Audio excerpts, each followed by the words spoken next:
pagi semuanya, teman-teman terkasih dalam Kristus. Perkenalkan kami dari kelompok 1 mata kuliah Komunitas Basis Gerejawi dengan dosen pengampu Yohanes Chandra Kurnia Saputra MAG. Nah teman-teman, sebelum kami memulai presentasi kami, terlebih dahulu kami akan memperkenalkan anggota-anggota kelompok kami. Nah, sebelum saya memperkenalkan anggota-anggota kelompok kami, terima kasih untuk teman-teman yang sudah mau meluangkan waktu untuk menonton tentang presentasi kami. Nah, sebelum itu saya akan perkenalkan diri saya dulu. Perkenalkan, nama saya Tresia Icet Niwesi dengan NIM 20101167. Saya Leonarda Lorenta Lawaleng dengan NIM 20101094. Baik, dengan saya Heri Setian dengan NIM 191011066. Nah, teman-teman, demikianlah nama-nama dari anggota kelompok saya. Kemudian, sebelum kita kembali kepada presentasi, pengertian komunitas basis gerejawi dan pengertian komunitas basis manusiawi, serta unsur-unsur dari komunitas basis gerejawi, serta unsur-unsur dari komunitas basis manusiawi. Terlebih dahulu kami akan menjelaskan tentang sejarah dari komunitas basis gerejawi tersebut. Nah, teman-teman, sebelum masuk kepada pengertian serta unsur-unsur tersebut, kami akan membacakan tentang sejarah dari komunitas basis gereja tersebut. Nah, dalam Sidang Agung Gereja Katolik Indonesia yang disingkat SANKI dalam Wisma Kinasih Carigin Bogor pada tanggal 1 sampai 5 November pada tahun 2000, para utusan dari keuskupan-keuskupan di seluruh Indonesia bersama para gembalanya menggumuli tentang arah gereja memasuki milenium ketiga dalam proses penegasan bersama. Nah, dalam tema sidang tersebut yaitu memberdayakan komunitas basis menuju Indonesia baru. Nah, setelah mengikuti seluruh persidangan di dalam SANKI pada tahun 2000 dan mempelajari hasil sidang itu bersama-sama di dalam tahun sidang tahunan KWI, para uskup menyampaikan hasil dan dukungan mereka terhadap penyelenggaraan komunitas basis tersebut. Sehingga selanjutnya disampaikan bahwa sejak persiapannya, SANKI pada tahun 2000 telah menunjukkan hal-hal yang baik khususnya dalam bidang kerjasama antara awam dan rohaniwan, dan antara hierarki dengan umat, dan antara perempuan dengan laki-laki. Mereka menghargai kerjasama tersebut dan berharap agar semangat kerjasama dilanjutkan dan ditumbuh kembangkan di dalam pembinaan umat basis komunitas. Kemudian pada nama komunitas basis gereja sebenarnya sudah merujuk pada ciri-ciri gerakan yang dimaksud berbentuk komunitas kecil atau bersifat eklesial, gereja yang tak terpisahkan, dan berdominika paroki, dan basis akar atau rumput atau lapisan paling dasar pada persekutuan.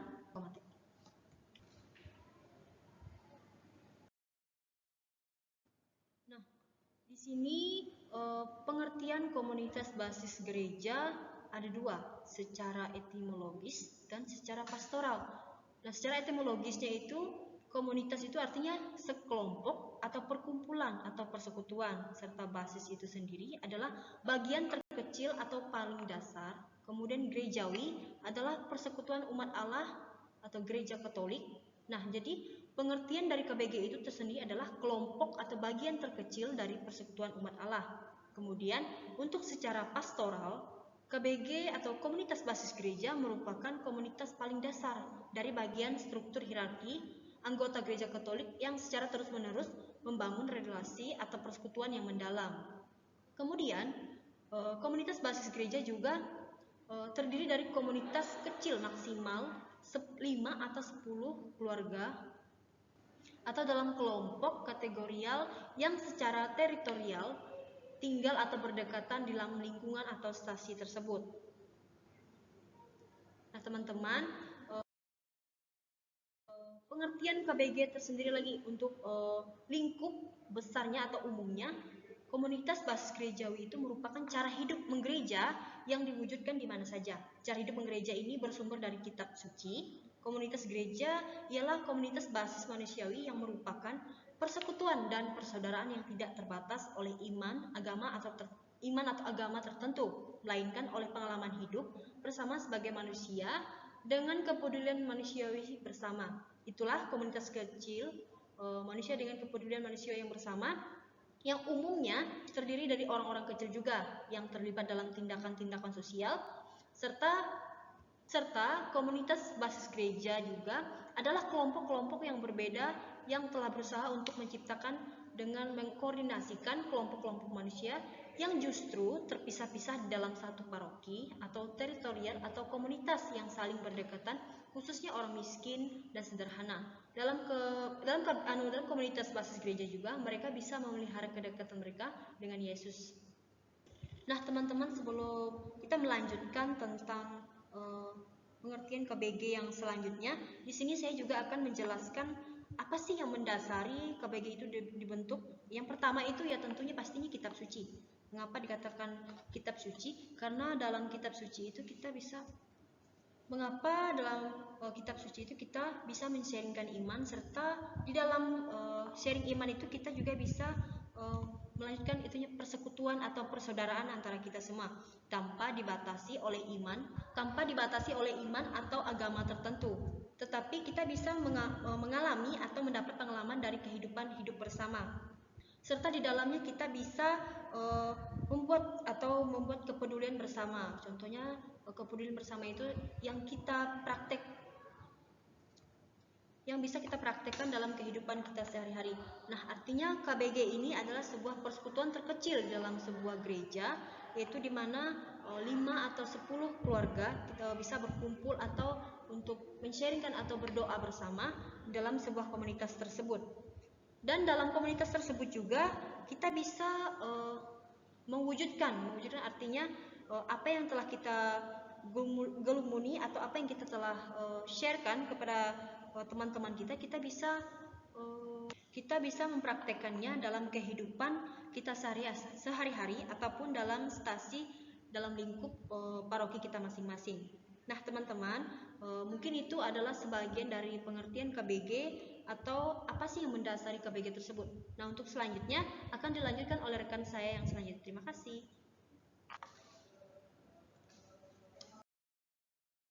Baik, di sini saya akan menjelaskan tentang pengertian komunitas basis manusiawi.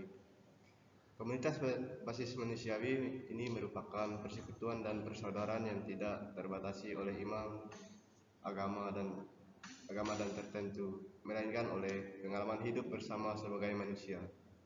Dengan kepedulian manusia bersama pula, itulah komunitas kecil atau pada umumnya terdiri dari orang-orang kecil juga yang terlibat dalam tindakan-tindakan sosial. Komunitas basis manusiawi ini juga merupakan perkumpulan sejumlah warga berdasarkan kategori atau dalam usia, pekerjaan, minat, dan sebagainya. Pada suatu teritorial tertentu atau RT, RW, kelurahan, atau desa, kecamatan, tempat kerja dan bermain. Ia merupakan perkumpulan sejumlah anggota berdasarkan fungsi dan profesinya.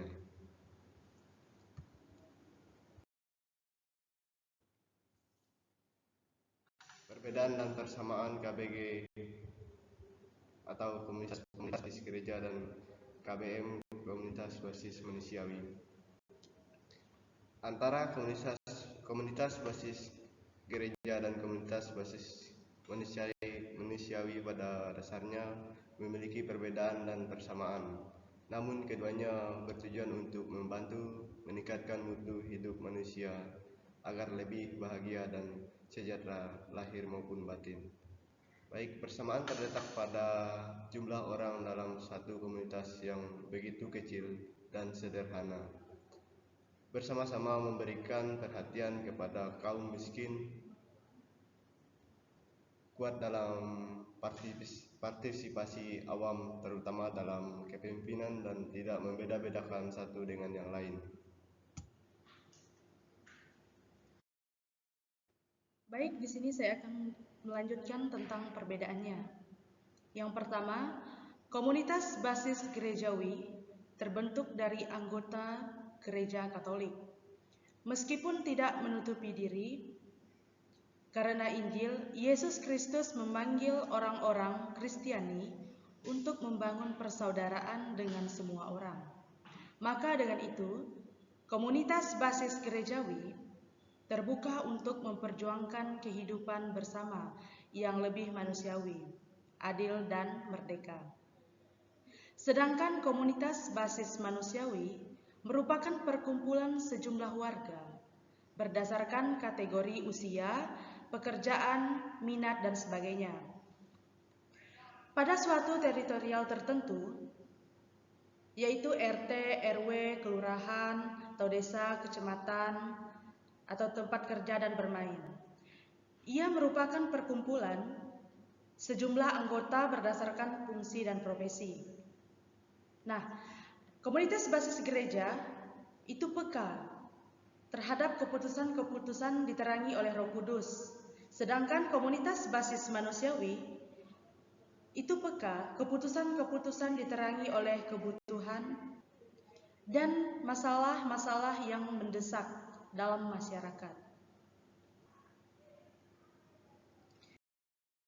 Selanjutnya, unsur-unsur KBG dan KBM. Komunitas Kristiani, komunitas berarti suatu relasi vital antar anggota yang mengungkapkan adanya solidaritas dan sikap tolong-menolong antar anggota, yakni suatu bentuk yang mendalam, stabil, terencana, dan menggairahkan dalam kehidupan bersama. Suatu partisipasi personal yang didasari oleh nilai-nilai komitmen serta perutusan yang sama pula.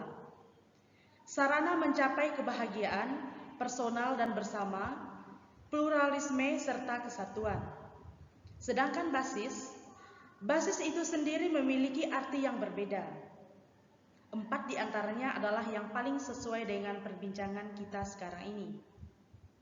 Secara sosiologis, basis dapat berarti populer, tingkat bawah, atau grassroots level, dan dekat dengan masyarakat.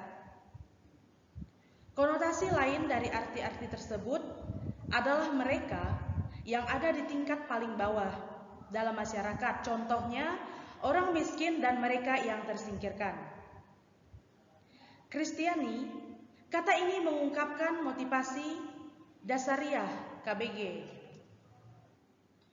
iman kepada Yesus Kristus, keinginan untuk selalu hidup sesuai dengan perintahnya tentang cinta, dan melaksanakan seluruh tugas perutusannya dengan kekuatan Roh Kudus di dalam kesatuan dengan gereja lokal, diosesan maupun universal.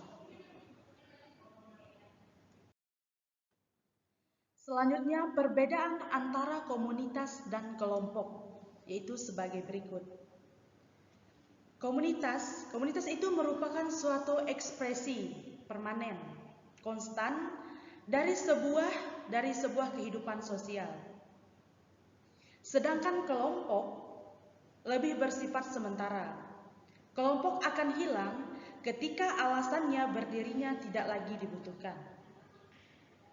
Yang kedua, komunitas adalah sebuah jawaban yang bersifat global pada totalitas kehidupan, yang mengintegrasikan semua dimensi sosial yang fundamental dari umat manusia.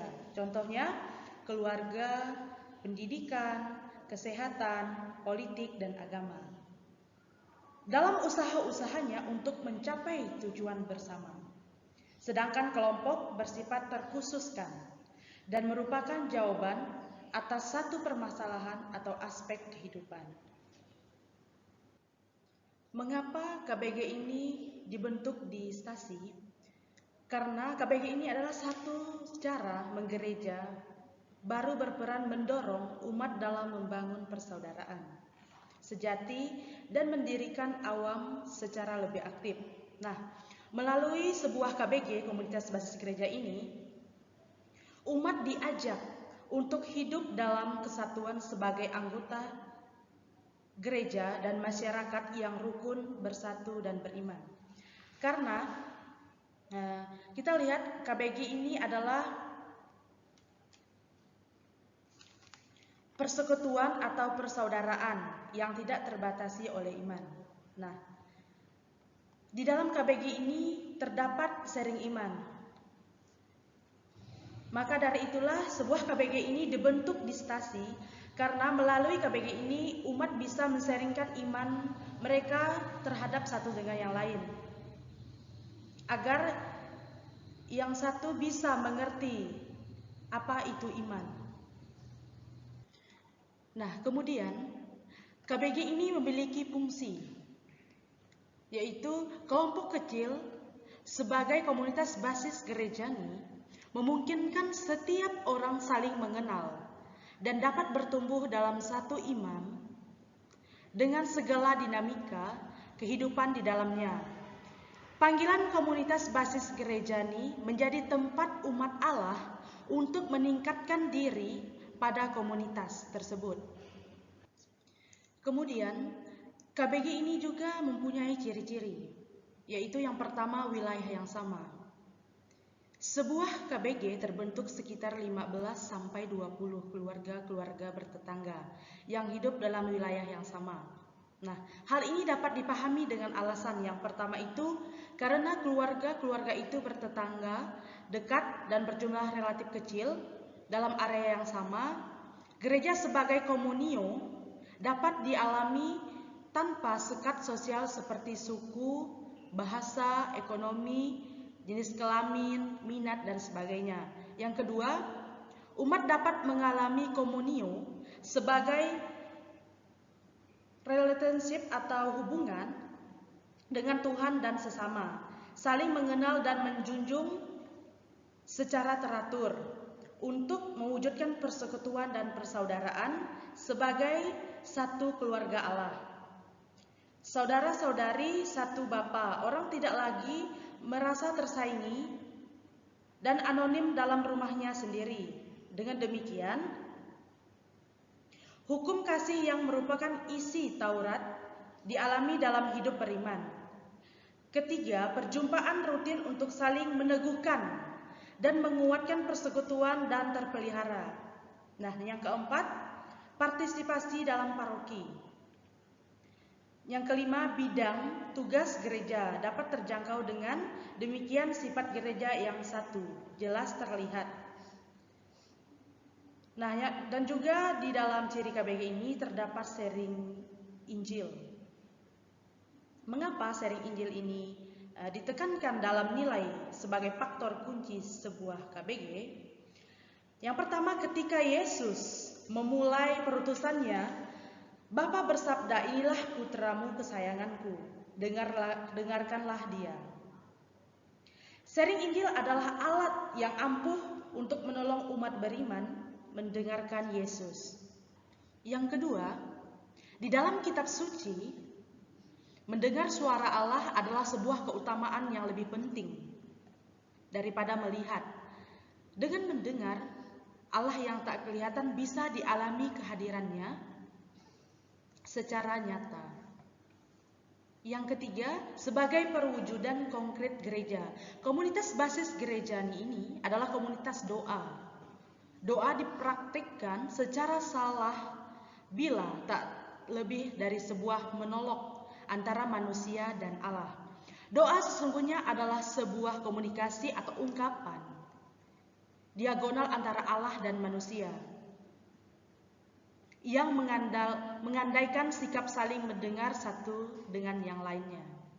Yang keempat, dengan sharing Injil, semua umat beriman digerakkan untuk berani mengisahkan kisah Yesus dalam hidupnya yang konkret atau biasa disebut dengan nyata.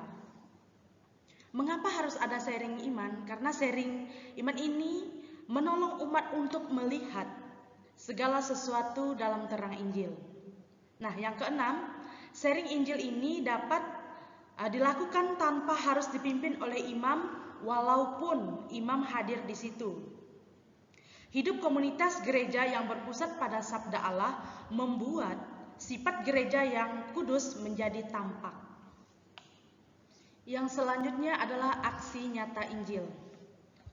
Mengapa aksi nyata Injil ini merupakan ciri yang harus tampak dalam KBG atau dalam komunitas basis gereja? Yang pertama, KBG adalah saudara-saudari Yesus atau gereja. Tuntutan Yesus bukan hanya mendengar, melainkan juga melaksanakan sabda Allah. Nah, yang kedua, aksi nyata membuat iman kita menjadi hidup. Santo Yakobus berkata, iman tanpa perbuatan adalah mati. Tugas semua umat beriman untuk menghayati hidupnya dalam terang Injil. Yang keempat itu bersaksi tentang Yesus adalah pengabdian yang luhur. Yesus bersabda, hendaknya terangmu bercahaya depan orang supaya mereka melihat perbuatan yang baik memuliakan Bapamu yang di sorga. Nah, yang kelima, isi Injil disimpan oleh gereja sebagai sebuah warisan hidup yang berharga, bukan untuk dijaganya agar tetap tersembunyi, melainkan untuk diteruskan dan dikomunikasikan. Oleh karena itu, sarana utama bagi penginjilan adalah kesaksian hidup Kristiani yang otentik. Yang terakhir, ciri khas KBG adalah terikat dengan paroki. Ada beberapa alasan mengapa KBG harus terikat dengan paroki. Yang pertama, paroki menghadirkan gereja semesta yang kelihatan. Oleh karena itu, KBG, komunitas gereja, harus disatukan dengan paroki. Bagi ranting anggur dengan pokoknya, tanpa kesatuan erat dengan paroki, KBG bukanlah komunitas basis gereja, melainkan sekte. Yang kedua, paroki adalah komunitas orang-orang yang dibaptis. Yohanes Paulus II menegaskan bahwa paroki adalah komunitas dasar umat Allah. Komunitas dasar itu ditemukan dalam baptisan dan memiliki tugas khusus, yaitu mengembangkan panggilan orang-orang yang dibaptis sebagai sebuah paroki. Setiap orang yang dibaptis dipanggil untuk membentuk satu jati diri dalam Kristus. Yang ketiga, paroki adalah komunitas ekaristi. Komunitas yang paling cocok untuk perayaan sakramen. Sumber ini dalam persatuan penuh seluruh gereja, di mana pastor yang mewakili uskup diosesan merupakan ikatan hierarkis dengan seluruh gereja partikular. Dalam ekaristi tanpa komunio, semua anggota tubuh Kristus yang menyebar di setiap KBG dalam kesatuan dengan imam sebagai inomine Christi Capitis merayakan komunio itu secara sakramental dalam misteri keselamatan. Nah, oke teman-teman, terima kasih sudah mau mengikuti video yang telah kami siapkan. Tapi sekarang saya akan memperdalam atau memperjelas lagi apa sih KBG itu, komunitas basis gereja tersebut, serta apa sih komunitas basis manusia tersebut. Nah teman-teman, komunitas basis gereja itu adalah komunitas terkecil dalam sebuah masyarakat. Contohnya itu dalam sebuah gereja atau dalam sebuah paroki tersebut, di mana komunitas ini hanya ada dalam paroki tersebut, tidak dalam paroki atau tambahan dari paroki lain, tapi komunitas orang yang saling mengenal dalam sebuah lingkungan tersebut membentuk sebuah komunitas doa, dan dalamnya itu ada tujuan-tujuan dan fungsi tersendiri. Nanti setelah terjadinya sebuah komunitas atau terjadinya sebuah kelompok atau terbentuknya sebuah kelompok atau komunitas tersebut, pastinya akan membuat sebuah tujuan atau fungsi yang nantinya akan dijalankan setelah pertemuan itu terjadi. Kemudian untuk komunitas basis manusia, mereka tidak beda-beda tipis, tapi untuk perencanaan atau aspirasinya kepada masyarakat itu yang mungkin agak berbeda. Mengapa saya mengatakan berbeda? Mungkin kalau KBG itu dia lebih banyak kepada tentang keimanan, tapi kalau ke komunitas basis manusia ini di mana masyarakat atau sebuah lingkungan atau kelompok komunitas yang berdasarkan tempat atau sebuah profesi di dalam masyarakat tersebut. Nah, untuk komunitas basis manusia ini merupakan merupakan persaudaraan atau persekutuan di mana di situ terdapat di dalamnya tidak terbatas oleh iman ataupun agama. Artinya kan komunitas basis manusia di mana di situ tidak terbatasi oleh iman ataupun agama setiap profesi.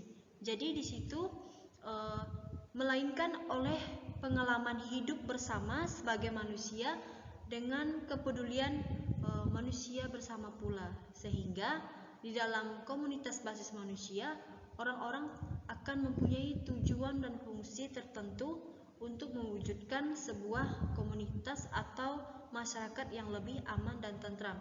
Sehingga contoh-contoh dari komunitas kecil dalam masyarakat tersebut salah satunya seperti RT, RW, kelurahan ataupun dalam sebuah kecamatan tanpa membedakan satu dengan yang lainnya.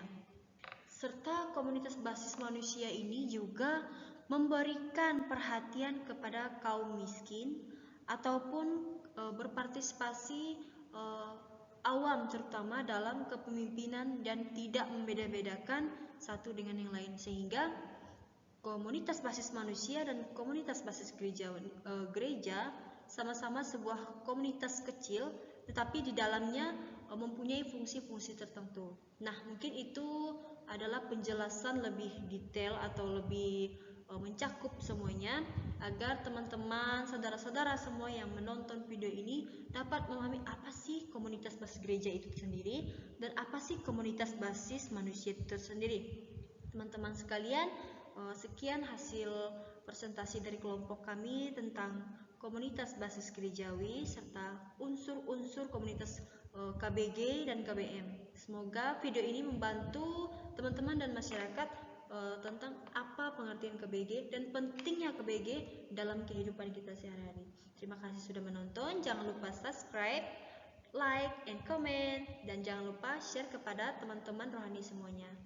Selamat pagi dan sampai jumpa.